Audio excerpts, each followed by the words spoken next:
ওই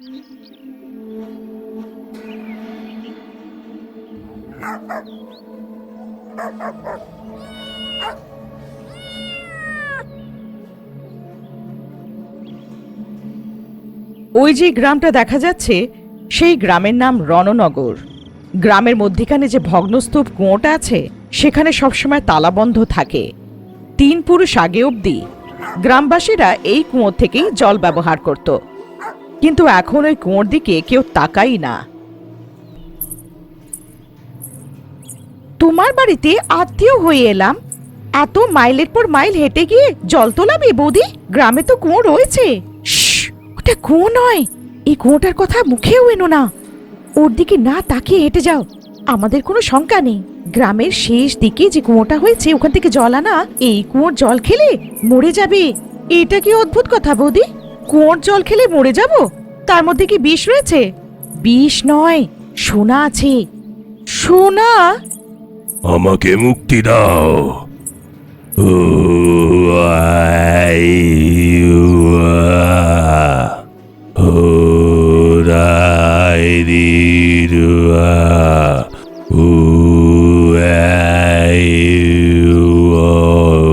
ওরে বাবারে, হে ভগবান, এ কিরকম গ্রাম!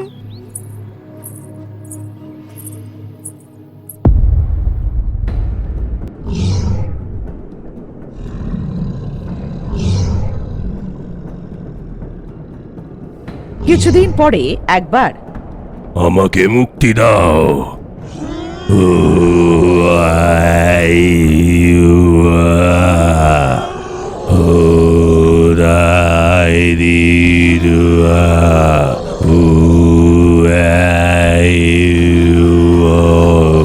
এটা খুবই শক্তিশালী কোনো প্রেত শক্তি মনে হচ্ছে। এ আমাকে নিজের বশে করতে চাইছে। আমি পাতালের মুকুট ধারণ করেছি, আমার উপর অধিকার বসাতে চাইছে। তাহলে এটা কোনো সাধারণ শক্তি নয়, আমাকে নিশ্চয়ই জানতে হবে এই শক্তিটা কি। এইটা ভেবে ও নিজের গোলাম প্রেতকে ওই গ্রামের নামতে সংকেত দিল। রণনগরের সীমানায় একটা আজব সমাধি রয়েছে, সেটাকে অগম্য কুণ্ড বলে নাম দেওয়া হয়েছে। ওই সমাধি থেকে সব সময় ভয়ঙ্কর ফুসফুসের আওয়াজ আসে। আমাকে এই সমাধির থেকে মুক্তি দাও, মুক্তি দাও, মুক্তি দাও। ও, একে কালসূত্র বন্ধক নামে মন্ত্র দিয়ে বাঁধা আছে। তোমাকে মুক্ত করার জন্য আমাকে আগে প্রতিজ্ঞা করতে হবে যে তুমি আমাকে সাহায্য করবে। আমি কথা দিচ্ছি, তুমি যা বলবে আমি তাই করব। শুধু এই সমাধির থেকে আমাকে মুক্তি দাও। ঠিক আছে, যেহেতু তুমি প্রতিজ্ঞা করেছো, আজ রাতে আমি শক্তি দিয়ে তোমাকে কালসূত্র বন্ধন থেকে মুক্ত করব।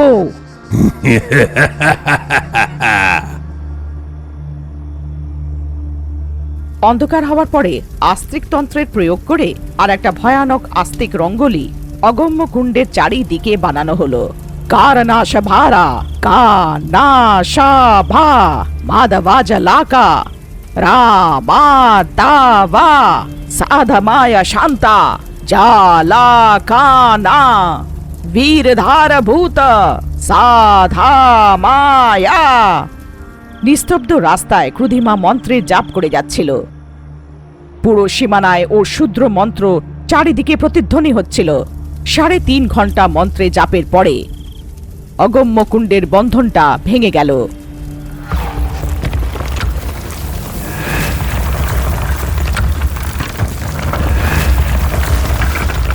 সমাধির ভিতরে কয়েদি থাকা তান্ত্রিকের আত্মা বাইরে বেরোলো। কতদিন ধরে এই অন্ধকারে প্রতিশোধের আগুনে জ্বলছিলাম। আমাকে বের করার জন্য তোমাকে ধন্যবাদ। ধন্যবাদ? আমি তোর ধন্যবাদ চাই না। তুই আমাকে প্রতিজ্ঞা করেছিলিস আমি যেমন বলবো তেমন করতে হবে। ঠিক আছে, নিশ্চয় করব। বলো কি চাই? মহুয়া নামের গ্রামে এক বুড়ি তান্ত্রিকা থাকে, ওকে মারতে হবে। কালসূত্র বন্ধনে বেঁধে থাকা আর আমাকে ছাড়ানো তুমি। একটা বুড়ি তান্ত্রিকাকে মারার জন্য আমার সাহায্য কেন? তুমি তো নিজেই তাকে শেষ করে দিতে পারো। ও কোনো সাধারণ তান্ত্রিকা নয়, ওর কাছে বেতালের তাজ আছে। ওর আশেপাশে সবসময় ওর ভালো করার লোকেরা আছে। ওকে বাঁচানোর জন্য ওরা তৎপর থাকে। অনেকবার ওকে মারার চেষ্টা করেছি, কিন্তু পারিনি। তাই তোমার সাহায্য চাই। বেতাল মুকুট প্রাপ্ত তান্ত্রিকা, তবু আমি তোমাকে কথা দিয়েছি, আমি ওকে নিশ্চয়ই মারবো, কিংবা তার কোনো সম্বন্ধের কাউকে মেরে আমার কথাটা রাখবো আমি। কিন্তু একটা সমস্যা আছে, আমার অভিশাপের কারণে আমি গ্রামের সীমা ছেড়ে যেতে পারবো না। আমার শক্তি গ্রামের চারিদিকে অদৃশ্য রূপে ছড়ানো। তুমি ওকে গ্রামের ভেতরে, মানে আমার মায়াজালের ভেতরে আনার চেষ্টা করো। শুধু একবার যদি এই গ্রামের সীমাটাকে পার করে নেয়, তারপরে কেউ আমার হাত থেকে বাঁচাতে পারবে না। যে কেউ হোক, কেউ বাঁচাতে পারবে না। ঠিক আছে, তোমার বলার মতোই করব। কিন্তু যখন সেই তান্ত্রিকাকে কিংবা তার কোনো সম্বন্ধীকে যখন এই মায়াজালে আনা হবে, তো আমি তাকে চিনবো কি করে? গা গো গোরকা গাব্রকা ব্রাবো বোকর কীরক কারকা যা জো জোরক জাগ্রক कराका মা মৃগম মৃত্যু মরণ কারকা। ক্রুধিমা মন্ত্র পড়লো আর একটা প্রেত বাদুড়ের সৃষ্টি করলো। এই প্রেত বাদুড়টা যখন এই তান্ত্রিকা আর ওর অনুযায়ীদের দেখবে, এ জোরে চিৎকার করে তোমাকে সংকেত দেবে। ব্যাস, ওর দেখানো ব্যক্তিকে মেরে আর প্রতিজ্ঞা পুরো করবে। ঠিক আছে, যেই ওরা এই মায়াজালের ভেতরে আসবে, ওরা এখানে এসে আটকে যাবে। অমাবস্যার রাত্রে আমার শক্তি আসবে, তারপরে আমি তাকে মেরে ফেলবো। কিন্তু একটা কথা শুনে নাও, যদি ওরা আমার জালের মধ্যে ফেসে গেল, তাহলে ওদের বাঁচানোর আর কোনো উপায় থাকবে না। এমনকি আমি নিজেও ছাড়তে চাইলে আর ছাড়তে পারবো না। নিজে প্রতিজ্ঞা পূরণ করো জলনাক্ষ তান্ত্রিক। এইটা বলে ক্রুধিমা ওখান থেকে উড়ে যায়। তান্ত্রিকের আত্মা হাওয়ায় উড়ে গ্রামের মধ্যিখানের কুয়োতে ঢুকে যায়।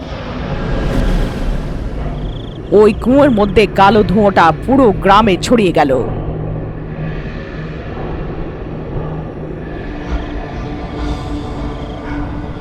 সেই দিন থেকে রণনগর গ্রামে দিনেও সবসময় অন্ধকার থাকলো।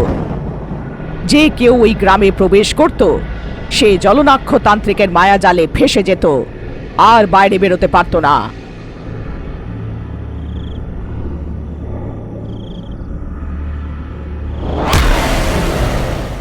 আরে ওই বুড়ো চামচিকে, এই গ্রামের মধ্যে যেই বুড়িটা এসছে, ও কাকির মতন দেখতে তো। না না, এ মন্ত্র কাকি নয়। দিন পেরিয়ে যাচ্ছিল, গ্রামের লোকেরা বাইরে বেরোতে পারছিল না, আর বাইরের লোকেরা এখানে এসে মায়াজালে ফেসে যেত। ওই গ্রামবাসীরা অনেক বছর ধরে সূর্যের আলো দেখেইনি। যখনই দেখত তখনই বিদ্যুৎ ভয়ঙ্কর রূপে বাজ পড়ত।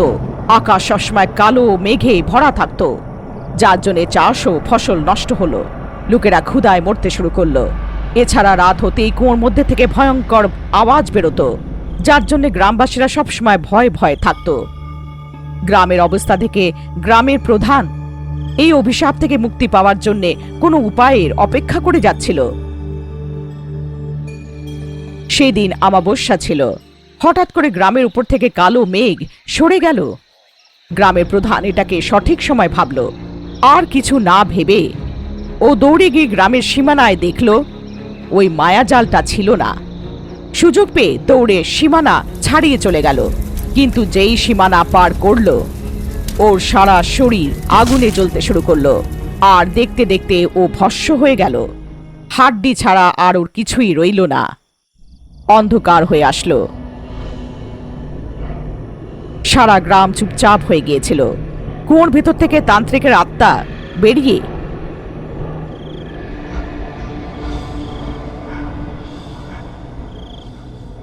ঘুমিয়ে থাকা বউদের গলার থেকে মঙ্গলসূত্র টেনে নিয়ে চলে গেল।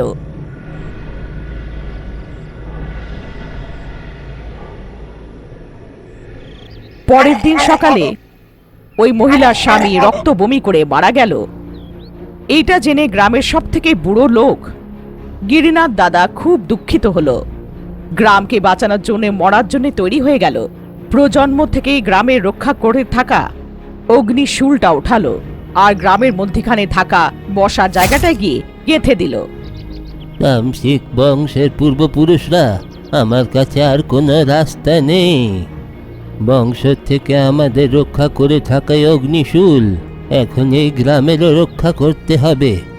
আমার বলিদানে এই গ্রামটাকে জড়িয়ে ধরে থাকা প্রেতাত্মার হাত থেকে মুক্তি দিন। এইটা বলে গিরিনাথ দাদা নিজেকে বলিদান করে দিল, আর ওখানেই প্রাণ ত্যাগ করল। ওনার মৃত্যুর পরে গ্রাম একটু স্বস্তি পেল। কালো মেঘ সরে গেল। অনেক বছর পরে গ্রামের লোকেরা চাঁদ দেখল, কিন্তু তাও কেউ গ্রাম থেকে বেরোতে পারছিল না। সারা গ্রাম এখনো ওই মায়াবী ঘেরায় কয়েদি হয়েছিল। ওইদিকে ক্রুধিমা অনেক অস্থিরতায় খবরের অপেক্ষা করছিল। মন্ত্র জানা কাকি অবশেষে কবে জলনাক্ষ তান্ত্রিকের হাতে মরবে। এই গুলাম প্রেত, তুমি এক্ষুনি রণনগরে গিয়ে খোঁজ নাও, ও আমাকে করে থাকা প্রতিজ্ঞা কবে পূরণ করবে। মধ্যরাত হয়ে গিয়েছিল, চারিদিকে নিস্তব্ধতা ছেয়েছিল। গোলাম প্রেত মায়াবী ঘেরাটাকে চিরে গ্রামের মধ্যখানে ঢুকলো। মন্ত্র কাকির মৃত্যু কবে হবে? ক্রুধিমাকে দিয়ে থাকা কথাটা কবে করবে? আমি আগেই বলে দিয়েছিলাম আমি বাইরে যেতে পারবো না। আমার একটা অভিশাপ আছে। তোমাকে মন্ত্র কাকিকে এইখানে নিয়ে আসতে হবে। যেই সে আমার মায়াবীর চক্রের মধ্যে এসে যাবে, বাইরে আর যেতে পারবে না। ঠিক আছে বলে গোলাম প্রেত ফিরে চলে গেল, কিন্তু মায়াবী ঘেরাটাকেও পার করতে পারল না, আর পেছনে পড়ে গেল। নিজের পুরো জোর লাগিয়ে ও মায়াবী ঘেরাটাকে পার করে নিল, কিন্তু ওর শরীরে আগুন ধরে গেল আর ও জ্বলে পুড়ে ভস্ম হয়ে গেল।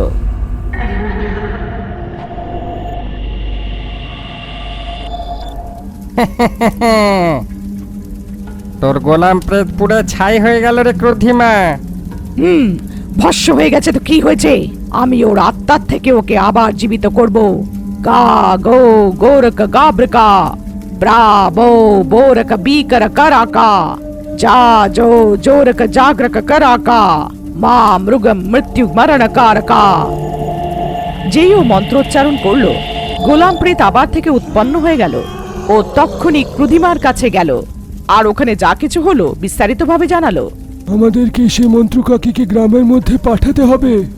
হ্যাঁ হ্যাঁ, জলনাক্ষ তান্ত্রিকের আত্মা আগেই আমাকে এই কথাটা জানিয়েছিল, কিন্তু আমি ভুলে গিয়েছিলাম।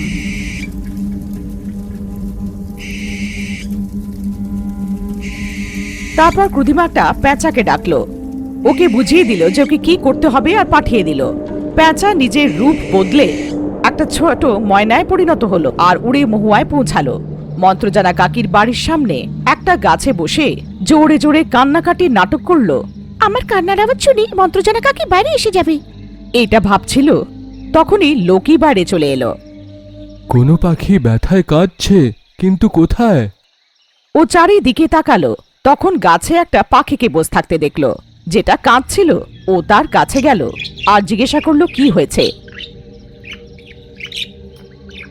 ও কিচকিচ করে কিছু জানালো, কিন্তু লোকি একটাও কথা বুঝতে পারলো না। ওই ময়নার আওয়াজটাও কিছু বুঝতেই পারলো না। তখনও ভূমি আর বেড়াল ভূতকে ডাকলো। আমি বেড়ালে ভাষা বুঝতে পারি, পাখির আওয়াজ কি করে বুঝবো? ঠিক সময় মন্ত্রজানা কাকিও এখন বাড়িতে নেই। কিন্তু আমাদের গ্রামে অজয় আছে, ওই দুনিয়ার সব জানোয়ার পাখি আর কীটদের কথা বুঝতে পারে, ওকেই ডাকা যাক। নিশ্চয়ই, কিন্তু মায়ের বেতাল পাহাড় থেকে ফিরতে রাত হবে। তারপরে কালকে আবার বেতাল পুজো। মায়ের আসার অপেক্ষা কেন করা? কে জানে পাখিটা কোন দুঃখে কাঁদছে, এইটা তো আগে জানি। এইটা ভেবে লোকি মানিক গ্রামে গেল।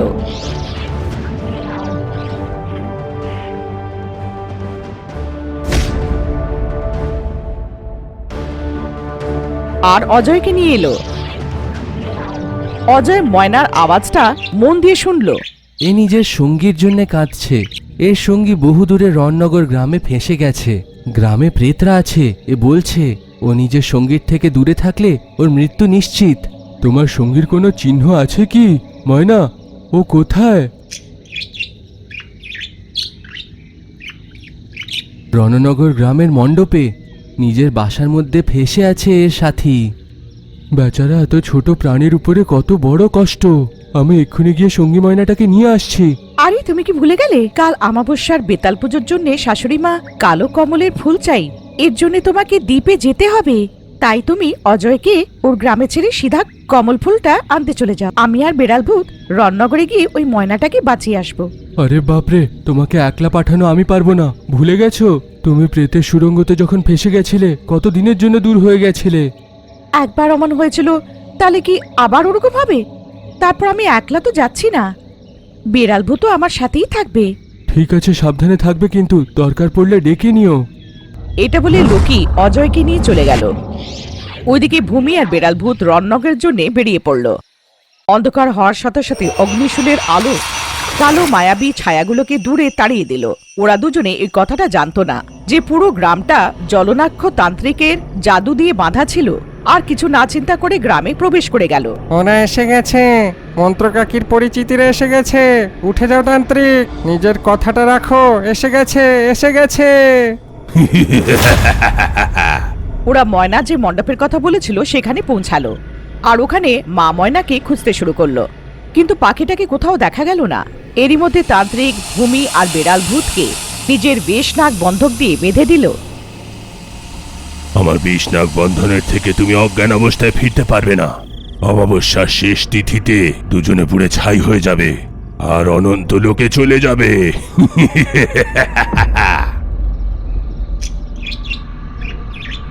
প্যাঁচা যে ময়নার রূপ ধারণ করেছিল আবার থেকে মন্ত্রজানা কাকির বাড়ির সামনে গাছে বসে পড়ল আর খেয়াল রাখতে শুরু করলো। নাটা ভূত আর টিকটিকি ভূতের কথাতে বুঝতে পারলো যে ভূমি আর বেড়াল ভূত রণনগর গেছে। মন্ত্রজানা কাকি আর লোকি ওর জালে ফেসে রণনগর যদি যেত সেটা ভালো হতো, কিন্তু ক্রুদিমান নিজের নাতনি ওখানে চলে গেছে। ময়নার রূপে প্যাঁচা তক্ষুনি রণনগর চলে গেল। ওখানে ভূমিকে কোথাও দেখতে পারলো না। ও জানতো যদি ওই মায়াবী ঘেরায় ওরা প্রবেশ করে তাহলে ওরা ফিরতে পারবে না, তাই ও উড়ে সিধা পাতাল পর্বতে চলে গেল আর পুরো ঘটনাটা ক্রুধিমাকে জানালো। আমি যে জাল বিছিয়েছিলাম ওখানে আমারই নাতনি ফেসে গেল। এবার কি করি? চলো, যে করে হোক আমাকে আমার নাতনিকে বাঁচাতেই হবে। নিজের নাতনির প্রেমে তান্ত্রিক যা বলেছিল ওটা কি ভুলে গেছো?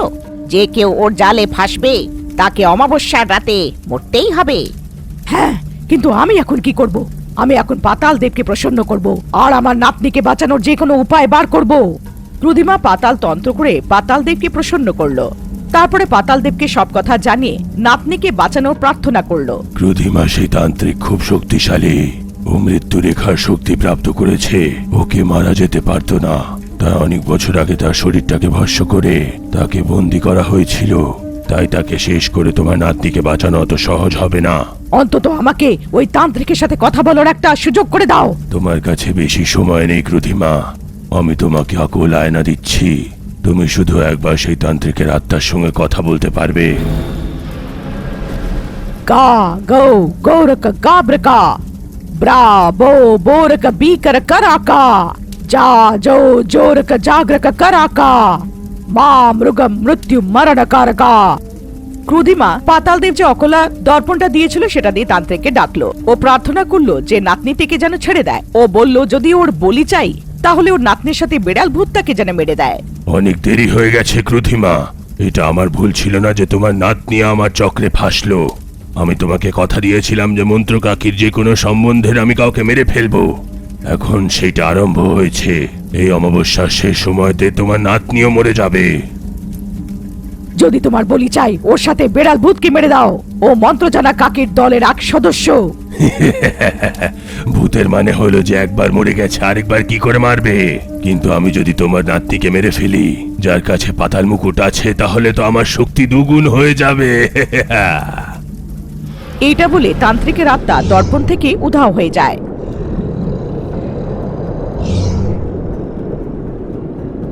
ক্রুধিমা তক্ষুনি বেরিয়ে পড়ে আর মায়াবী জায়গা পার করে ভেতরে যাওয়ার চেষ্টা করে, কিন্তু যেহেতু অমাবস্যার সময় শুরু হয়ে গিয়েছিল ওর শক্তি ও অদৃশ্য দেয়ালটাকে পার করতে পারলো না। তান্ত্রিককে মুক্ত করার জন্য যে মন্ত্র সাহায্য নেওয়া হয়েছিল সেইটা ব্যবহার করলে হয়তো কিছু লাভ হতে পারে। না, তার থেকে কোনো লাভ হবে না। আমার নাতনিকে বাঁচানোর কোনো রাস্তা আমি খুঁজে পাচ্ছি না।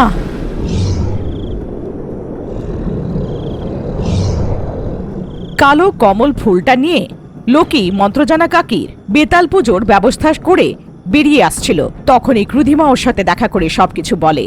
আমি তোমার মাকে মারার জন্যই জালটা বিছিয়েছিলাম, কিন্তু ভুল করে আমার নাতনি তার মধ্যে ফেসে গেছে। লোকি, যে কোনো ভাবে আমার নাতনিকে বাঁচাও। যদি আজ অমাবস্যার রাত শেষ হওয়া অবধি ও ওই বলয় থেকে বাইরে না আসে তাহলে আমার নাতনি আর বেড়াল ভূত সবসময়ের জন্য অনন্ত লোকে বিলীন হয়ে যাবে। আর একটুও দেরি না করে লোকি মহুয়ার জন্য বেরিয়ে পড়ে আর পুজোতে বসা মন্ত্রজানা কাকিকে পুরো কথা বিস্তারিতভাবে জানায়। একটা পাখিকে বাঁচানোর জন্য আমার বৌমা নিজের প্রাণকে সংকটে দিল। যতক্ষণ আমি জীবিত আছি আমার বৌমাকে কেউ মারতে পারবে না। চলো, আমাদেরকে ভূমিকে বাঁচাতে হবে। যখন ওরা গ্রামের সীমানায় পৌঁছালো, দেখলো যে ভস্মের মধ্যে মানুষের হাড্ডি পড়ে আছে। মন্ত্র জানা কাকি তখনই আহ্বান করে মৃত ব্যক্তিকে ডেকে নিল। গাবরা জামান জু, তুমি কে? গ্রামের সীমানায় জ্বালিয়ে দেওয়ার লোকটা কে? তোমার গ্রামে চলছেটা কি? সবকিছু বলবো। আমাদের পূর্বপুরুষের একটা পাপের কারণে আমাদের গ্রাম এখনো ভুগছে। অনেক বছর আগে আমার দাদু এই গ্রামের প্রধান ছিল। একদিন হঠাৎ করে একটা তান্ত্রিক আমাদের গ্রামে আসে আর সীমাতে থাকা পাহাড়ে থাকতে লাগে। কখনো কখনো সে গ্রামে আসতো, তার মঙ্গলসূত্র দরকার হতো। একদিন সে গ্রামের মণ্ডপে বসে জানায়, যদি কোনো স্ত্রী তার স্বামী জীবিত থাকার সময় নিজের মঙ্গলসূত্র যদি ওনাকে দান করে, তার বিনিময়ে আমি 50 ভরি সোনা দেব। প্রথমে তার কথা কেউ বিশ্বাস করে না, কিন্তু একদিন মঙ্গলি নামের একটা বউ, যার স্বামী শয্যাশায়ী ছিল, তার চিকিৎসার জন্য অনেক টাকার দরকার ছিল। তাই সে তান্ত্রিকের কথা শুনে আর নিজের মঙ্গলসূত্র দিয়ে দেয়। তান্ত্রিক কথার অনুসারে তাকে 50 ভরি সোনা দেয়, আর এই কথাটা পুরো গ্রামে ছড়িয়ে যায়। আস্তে আস্তে লোকেরা সোনার লোভে নিজের স্বামীরা বেঁচে থাকা অবস্থায় গলার মঙ্গলসূত্র তান্ত্রিককে দান করতে শুরু করে। তান্ত্রিকের 101টা মঙ্গলসূত্র দরকার ছিল। মঙ্গলসূত্র সোনা দিয়ে সে দুষ্ট নামকের একটা কালো শক্তিকে জাগ্রত করতে চাইছিল। তার উদ্দেশ্য ছিল সেই তন্ত্রের মাধ্যমে সে অসম শক্তির অধিকারী হবে। কিন্তু যেই মহিলারা নিজের মঙ্গলসূত্র তান্ত্রিককে দিয়েছিল, হঠাৎ করে ওদের স্বামীদের একটা গুপ্ত রোগ ধরে যায় আর ওরা মারা যায়। আর ওরা সবাই রক্তবমি করে করে মরেছিল। তখন আমার প্রদাদু, যে গ্রামের প্রধান ছিলেন, তান্ত্রিককে বাইরে বের করতে যান, কিন্তু তান্ত্রিক ওনার উপরে তন্ত্র করে দেয়। ওনার শরীরে একটা ভূতকে প্রবেশ করিয়ে দেয়, যেই কারণে উনি একটা ভয়ঙ্কর মৃত্যু পান। কেউ তান্ত্রিকের কিচ্ছু করতে পারল না। ততক্ষণে তান্ত্রিক নিজের মনস্কামনা পুরো করে নিয়েছিল। 101টা মঙ্গলসূত্র পেয়ে গেছিল সে, কিন্তু আমাদের পূর্বপুরুষের ভুলের কারণে আমাদেরকে এটা ভুগতে হলো। হিমালয়তে থাকা অগ্নি মহর্ষি আমাদের গ্রামের এই কষ্টের ব্যাপারে জানতে পারেন। উনি ওদের সবাইকেই ডাকলো, যারা নিজের সোনার মঙ্গলসূত্র সেই তান্ত্রিককে দিয়েছিল। যারা মঙ্গলসূত্র তান্ত্রিককে দিয়েছে, কার স্বামী এখনো বেঁচে আছে? স্বামীজি, 11টা পুরুষ এখনো জীবিত রয়েছে। তার মানে তান্ত্রিক এখনো সেই মঙ্গলসূত্রের ব্যবহার কালা জাদু করার জন্য করেনি। এই বলে ওরা হলুদ দিয়ে মঙ্গলসূত্র বানালো, আর সব স্বামীদের বলে ওদের স্ত্রীদের গলায় এটা যেন উনি পুড়িয়ে দেয়। গ্রামের মাঝখানে হলুদ দিয়ে বানানো অমরদেবের মূর্তি স্থাপিত করা হলো। এখন তোমাদের স্বামীদের আর কিচ্ছু হবে না। তোমরা যে মঙ্গলসূত্র দান করেছিলে, ওর মধ্যে থেকে মঙ্গল শক্তি সব শেষ হয়ে গেছে। কালসূত্র তন্ত্র দিয়ে তান্ত্রিকের তন্ত্রকে আটকানো হলো, আর সেই যে অভিশাপিত মূর্তিকে বানানোর চেষ্টা করছিল, সেইটা অর্ধেকই রাখতে হলো। তান্ত্রিক যে শেষ 11টা মঙ্গলসূত্র নিয়েছিল, সেটার চোখের সামনেই কালো হয়ে গেল। মূর্তি উঠিয়ে থাকা তার হাতটা মাটির মতন হয়ে ভেঙে পড়ে, আর সেই হাতটাই অভিশাপিত মূর্তির ভাগ হয়ে গেল। কে যে আমার তন্ত্রকে মাঝখানে শেষ করে দিল? আমি ওকে শেষ করে দেব। এই বলে তান্ত্রিক পাহাড় থেকে নিচে নামলো, কিন্তু মহারিষি জীবন্ত অবস্থায় তাকে নিজের শক্তি দিয়ে বেঁধে দেয়। কিন্তু তান্ত্রিকের কালো শক্তির কারণে তাকে যতবারই বাধা হলো, সে প্রত্যেকবার ছাড়িয়ে বের হয়ে যেত। শেষমেশ কোনো উপায় না দেখে উনি দেহ খণ্ডন তন্ত্র করল, আর তান্ত্রিকের হাত পা কেটে দিয়ে গ্রামের কোণাতে আলাদা আলাদা হাঁড়ির মধ্যে বন্ধ করে পুঁতে দেয়। এই মূর্তি যেটা তান্ত্রিক অর্ধেক ছেড়েছিল, ওতে এখনো তামসিক শক্তি আছে। কিন্তু মনে রেখো, তোমার লোভের কারণে তোমার মঙ্গলসূত্র দিয়ে তৈরি এই মূর্তি এই গ্রামের বাইরে যাওয়া উচিত নয়। যদি এই মূর্তি গ্রামের বাইরে গেল, 90টা পরিবারের লোক মারা যাবে, যারা মঙ্গলসূত্র দানে দিয়েছিল, আর তান্ত্রিকও সীমা পার করতে পারবে। কিন্তু ও তো মারা গেছে স্বামীজি। সে অর্ধেক তন্ত্র করেছিল, তাই অর্ধেক শক্তি সে পেয়েছে। এই কারণে তার আত্মা শেষ হয়নি, তা শুধু শরীর শেষ হয়েছে। যতদিন এই অভিশপ্ত মূর্তি এখানে আছে, তান্ত্রিক সীমা পার করতে পারবে না। তাহলে যেতে দাও স্বামীজি। ও যদি ও গ্রাম ছেড়ে যেতে চায়, আমাদেরই তো ফায়দা হবে, তাই না? তোমাদের লোভে একটা সাধারণ তান্ত্রিক একটা মহান প্রেতাত্মা রূপে পরিণত হলো। এখন এইটা তোমাদের দায়িত্ব যে সে গ্রাম থেকে বাইরে না যায়। যদিও বাইরে গেল তাহলে আরেকটা গ্রাম শেষ হয়ে যাবে। এটা বলে অভিশপ্ত মূর্তিটাকে বাইরে বার করলো, যেটা তান্ত্রিক বানিয়েছিল। এই মূর্তিটাকে আমি তৈরি হওয়ার আগেই আটকে দিলাম, তাই তান্ত্রিকের অভিশাপ লেগেছে। এখন সে আর গ্রামের সীমা পার করতে পারবে না। এই বলে সেই মূর্তিটাকে কুয়োতে ফেলে দেয়। এই কুয়োর জল ব্যবহার করবে না। এইটাকে বন্ধ করে দিয়ে এর উপরে সুরক্ষা কবচ লাগাও। এই গ্রামে নিয়ম করে দেবীর পূজা কে করে? স্বামীজি, তামসিক বংশের লোকেরা। তামসিক বংশের লোকেদেরকে অগ্নিশূল দিয়ে অমাবস্যার রাতে সমাধিতে বন্দি থাকা সেই আত্মা শক্তি পাবে। তাই তোমাদের বংশের কোনো লোক অমাবস্যার রাতে একলা সমাধির কাছে গিয়ে কর্পূরের দীপ জ্বালাবে। যেই দীপটা নিভে যাবে পেছনে না দেখে ফিরে আসবে। এই অগ্নিশূল সবসময় তোমাদের বংশকে সে অভিশাপের হাত থেকে বাঁচাবে। তারপরে আমাদের গ্রাম শান্ত হয়ে গেছিল, কিন্তু হঠাৎ করে সেই তান্ত্রিক জেগে উঠল। প্রত্যেক অমাবস্যার রাতে সেই 11টা পরিবার যে দান দিয়েছিল তাদের শরীরের ভেতরে ঢুকে যায় আর তাদের স্ত্রীর গলার থেকে মঙ্গলসূত্র খুলে নিয়ে যায়। একবার তোমাদের পূর্বপুরুষরা আমাকে দানে দিয়েছিল, তার বিনিময়ে আমি 50 ভরি সোনা দিয়েছিলাম। তাই এখন আমার কোনো অনুমতির দরকার নেই। আগামী অমাবস্যাতে আমি ওদের মঙ্গলসূত্র নিয়ে আমার শেষ পুজোটাকে আরম্ভ করব। সেই অভিশাপিত মূর্তিটাকে পুরো করব, তারপরে আমার শরীরের সঙ্গে আবার বেঁচে উঠব। আমি ওকে আটকানোর চেষ্টা করলাম, কিন্তু গ্রামের সীমা পার করার আগেই আমি মারা যাই। তখনই ক্রুধিমার কালো রঙের পিশাচ প্যাঁচার রূপে উড়ে এলো। এই সব ক্রুধিমার জন্য হয়েছে। ক্রুধিমা মন্ত্র জানা কাকিকে মারার জন্যে জলনাক্ষ তান্ত্রিককে উঠিয়েছে। যে কোনোভাবে হোক ক্রুধিমা ভূমিকে বাঁচানোর জন্য তোমাকে বিনতি করেছে। কাকি, প্রথমে সেই ক্রুদ্ধিমাকেই শেষ করে দিন। আমাদের বিপদ একের পর এক এসেই চলেছে। তারপরে বুড়িটা আমাদেরকে বিরক্ত করেই চলেছে। এক লাথি মারলে উড়ে গিয়ে পড়বে, লম্বাটে মুখ। এই বন্ধনটাকে ভাঙার জন্য হাওয়ায় উড়তে থাকা কমলের ফুল দরকার। সেটা কেবল বীর দ্বীপেই পাওয়া যায়, কিন্তু দ্বীপটা শ্রাপিত। ওইখানে খুব ভয়াবহ কাল শিখা পিশাচ পাহারাদারি করে। ওই দ্বীপে একবার পা রাখার পরে ফেরত আসাটা অসম্ভব। ভূমির জন্য অসম্ভবকেও সম্ভব করে দেবো। মা বলো, কোন জায়গায় যেতে হবে? রাস্তায় খুব ভয়াবহ বায়ু ঘূর্ণি চলে। তোমার ইচ্ছা মতন তারা তোমাকে এগোতে দেবে না।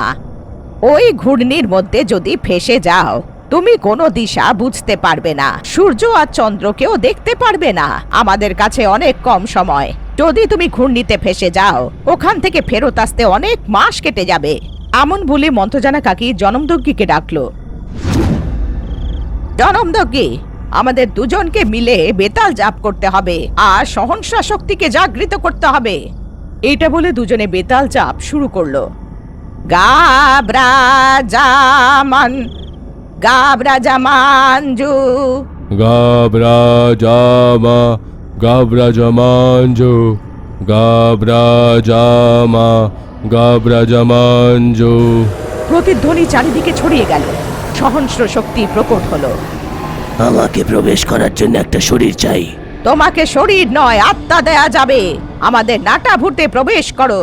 যেই সহস্র শক্তি নাটাভূতের মধ্যে ঢুকলো, নাটাভূত একটা অদ্ভুত ওরা রথে পরিণত হলো। রথের সামনে দিক দেখানোর জন্যে সহনসার মুন্ডু আটকে ছিল। লোকি, এর গতির ধ্বনির থেকেও দুগুণ দ্রুত। রথের উপরে সহনসার মুন্ডু সব সময় পূবের দিকে ইশারা করবে। যদি ঘূর্ণি তোমার রাস্তা ঘুরিয়ে দেওয়ার চেষ্টা করে, তাহলে তুমি শুধু পূবের দিকেই যাবে। তাহলেই তুমি দ্বীপে পৌঁছাতে পারবে। যাও।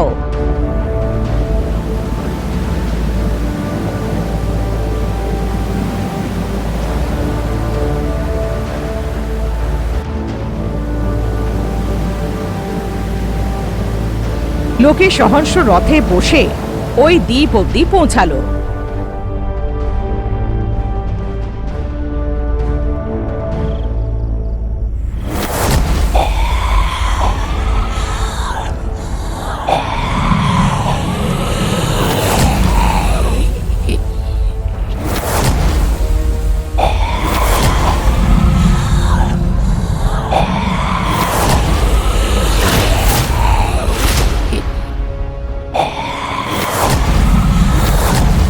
নিজের পুরো শক্তি উপযোগ করে লোকে ওই দ্বীপে রাক্ষসী পাহারাদার থেকে সংঘর্ষ করল আর উড়তে থাকা কমল ফুল প্রাপ্ত করল।